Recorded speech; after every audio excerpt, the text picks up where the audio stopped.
Right, let's go through the Reform Manifesto stroke contract with the people. So, as discussed on the news, migration will be frozen for all non-essential migrants.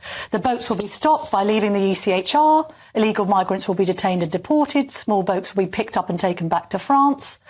In the NHS, all frontline NHS and social care staff will pay zero basic tax rate for 3 years. The income tax threshold will be lifted to £20,000, the inheritance tax threshold to £2 million.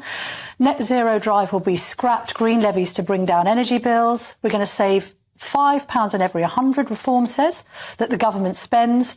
They're going to cut foreign aid spending by 50% to save £6 billion, lift the VAT threshold to 150,000, and indeed introduce a patriotic curriculum in primary and secondary schools, ban transgender ideology, tax relief of 20% on all independent education, and on welfare, enforce a two-strike rule for job seekers with benefits withdrawn from people who repeatedly turn down work. So that's the manifesto highlights. Earlier today, Nigel Farage was speaking to GBNews' political editor, Christopher Hope, who asked him about how his pledge to stop the boats would work.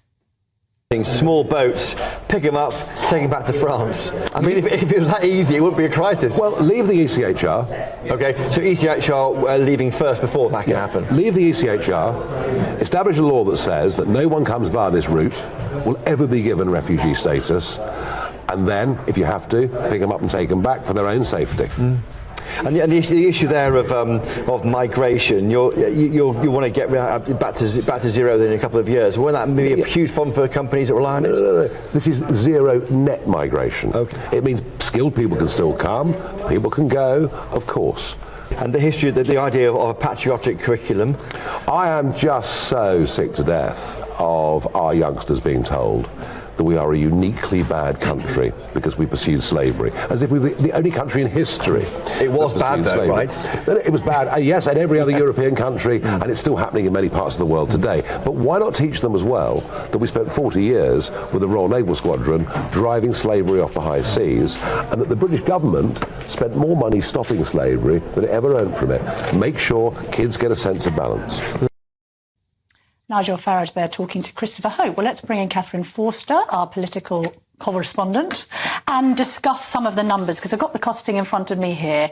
So it seems to me, and I will obviously ask Richard Tice for more detail about these costings, Catherine, but it seems to me that they want to spend a huge amount, 141 billion per year, but they're suggesting from this costings document that they're going to rake that back in potential savings of 150 billion a year.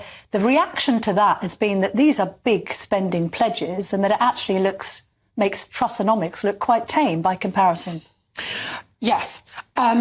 I was at the Reform Spring Conference in Doncaster, and these numbers are pretty much unchanged from then. And I said at the time, it makes Liz Truss look like a model of economic restraint. Now, nobody could say that Reform are not trying to do something different or they're not trying to be bold. They certainly are. And of course, there's a lot that's going to appeal to people, not paying tax till you're earning 20,000, abolishing NHS waiting lists within 2 years, etc., etc. But look, this is phenomenally expensive. So to give you a rough idea, Labour's spending plans about 5 billion a year, plus about another 5 on the green prosperity. Most of that green prosperity would come from extra borrowing. Conservatives, about 13 billion a year. Lib Dems, about 27 billion per year. The Reform Party, 141 billion a year, only topped by the Greens on 162. Now, I think if you look at those numbers, the fact that, let's face it, unless something absolutely astonishing happens, Labour are going to be in power in a couple of weeks. Reform, Greens not going to be in power, making these huge commitments. I think worth saying, the Institute for Fiscal Studies has said sums in this manifesto do not add up. Spending reductions would save less than stated. The tax cuts would cost more than stated by a margin of tens of billions of pounds per year. I'll put that to Richard Tice in just a moment. The argument, I suppose, in Reform's favour here is that this is a campaigning manifesto, not a manifesto necessarily to govern. I mean, there's good politics here, because this is handing red meat to righties who have grown increasingly frustrated with the Conservatives. They're crying out for a fully throated Conservative, small c, manifesto, and this is what this delivers. I mean, the manifesto wouldn't have looked out of place in a sort of pre-Cameron Tory campaign, would it? No. And I think if you're going to put yourselves forward seriously, you ought to have some credibility in these numbers.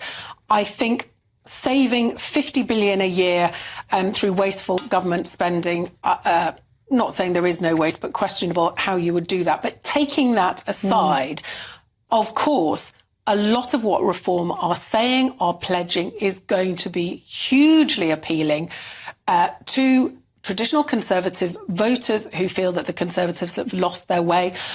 Many Labour voters who trusted the Conservatives back in 2019, yes, the getting Brexit done, that this will be appealing to. So, are you this saying is you why, don't think it's credible, Catherine? Well, I don't understand how you find 50 billion. I mean, that's a blanket number that's saying saving in government waste. 5 in 100. Yes. They've said that they want 30,000 more people in the army. They've said they're going to give an extra 17 billion to the NHS. That's surely going to mean that a lot of departments would be squeezed massively. And there's also already big cuts factored into the Conservatives' plans for after the next election that Labour have accepted. So I find it difficult to get my head around these numbers. Well, let's drill into the detail. I'm going to drill into the detail with Richard Tice, who's going to come up. It may not matter. Look, I've asked Catherine the question, now I'm asking you. Is this a credible manifesto for a credible opposition? Nigel Farage has obviously said, look, Conservatives aren't the opposition, they won't be.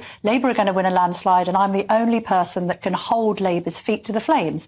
Do you believe him? What's your reaction to what you've heard today in Merthyr Tydfil? Get in touch, leave me a comment at gbnews.com/your say with your views this evening on that question, and we'll revisit that in just a moment. And also maybe this interview will influence what you have to say to me, because joining me now to discuss this is indeed Richard Tice, the chairman of Reform UK. Richard, lovely to see you. I know you've raced from Wales to Paddington to be in our studio to speak to me today. Look, you've had Catherine's verdict here. She's had a look at the costings. I've got the costings in front of me as well. Nigel says that this is not a manifesto because you associate the word manifesto with lies. So this is a contract with the people. But, I mean, it is lies, isn't it, if it's completely undeliverable? Nonsense. Good evening, Camilla. So, look, this draft contract has been out there, as Catherine rightly said, since late February, including most of these numbers with a few tweaks. And the reality is that nobody has seriously questioned their ability. In fact, more than that, if you look at the three big items, so you've talked about where we would invest the savings. But actually, if you look at the three big items, the first one is the Bank of England should not be paying interest on all of the printed money, what's called the quantitative easing, that it's voluntarily deciding to do. I've triggered a whole debate now in the establishment, within the city, as to whether or not this should be doing. Other central banks are not doing it. This is £700 per adult here in the UK. So we are already shaping an influence. But let's hang on, hear me out. Now, let me go through it. That's £35 billion. But how have you come to that figure? Because there are economists that have completely debated that figure.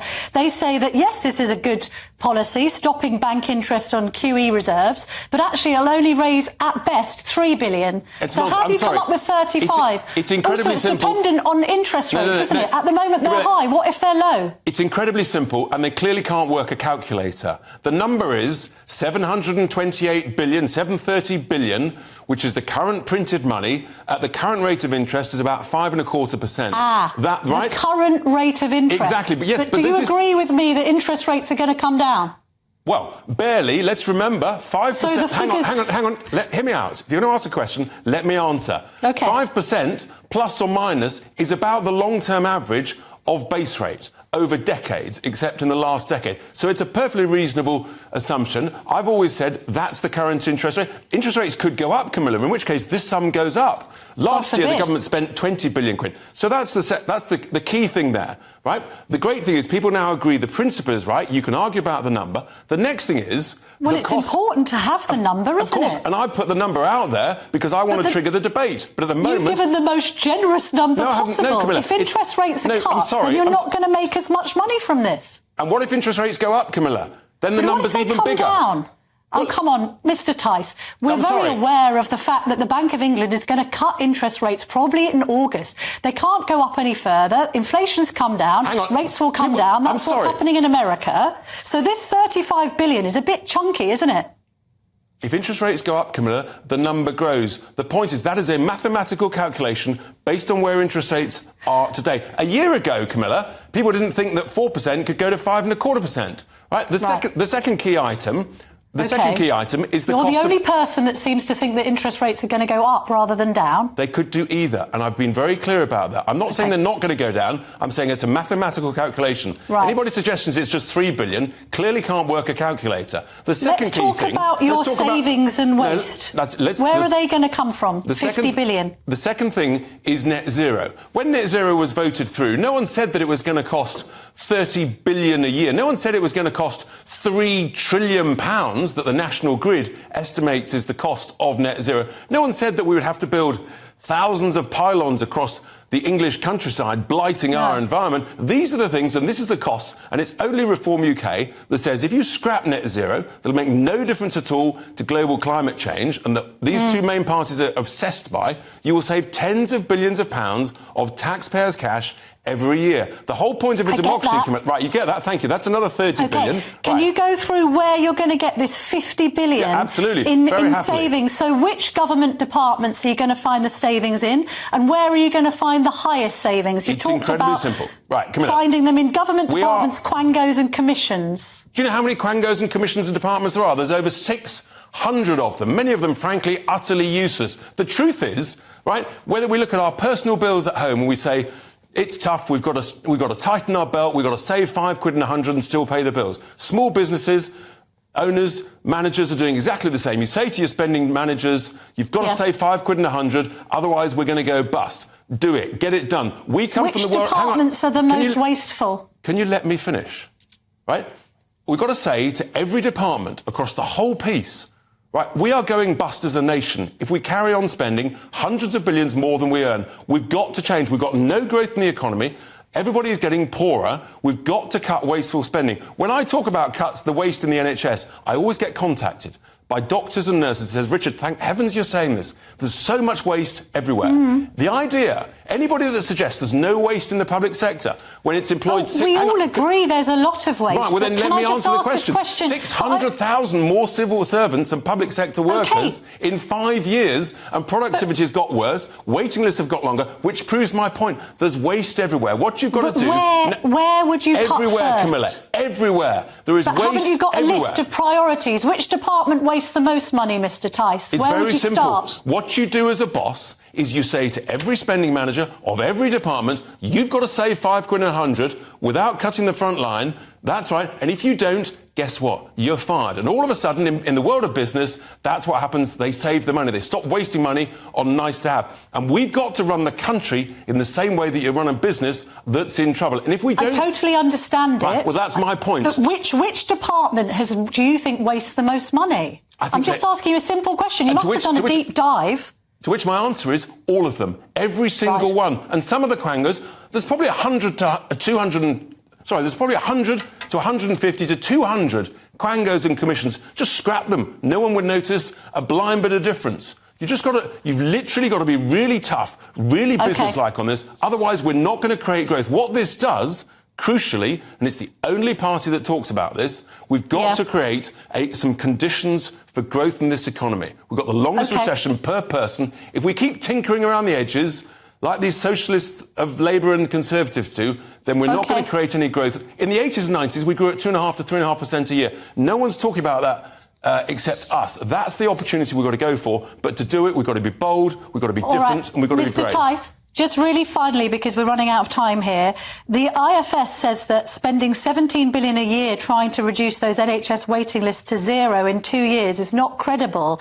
It's not been achieved in the history of the NHS. Will you need to spend more than 17 billion doing that, do you think? Nonsense. This pathetic, defeatist attitude by these think tanks who've got no idea what they're talking about. Most other Western nations don't have waiting lists. Why have we got waiting lists? I'll tell you why. Because we're using a monopolistic provider. We need to use millions of operations from the independent healthcare sector, which, by the way, Wes Streeting now agrees with me. I've been talking about it for a year. We need to encourage those who can afford to pay a bit more, right, to actually give them tax incentives to go private, to go independent, so that you ease the pressure on the NHS. These are the bold, different things that we've got to do. We've got to have a different approach to healthcare, still free at the point of delivery. But if we're not brave and ambitious to achieve what other nations are achieving with their outcomes, their waiting list numbers, we will never make progress. All we're doing at the moment is pouring more money into a black hole and getting worse outcomes.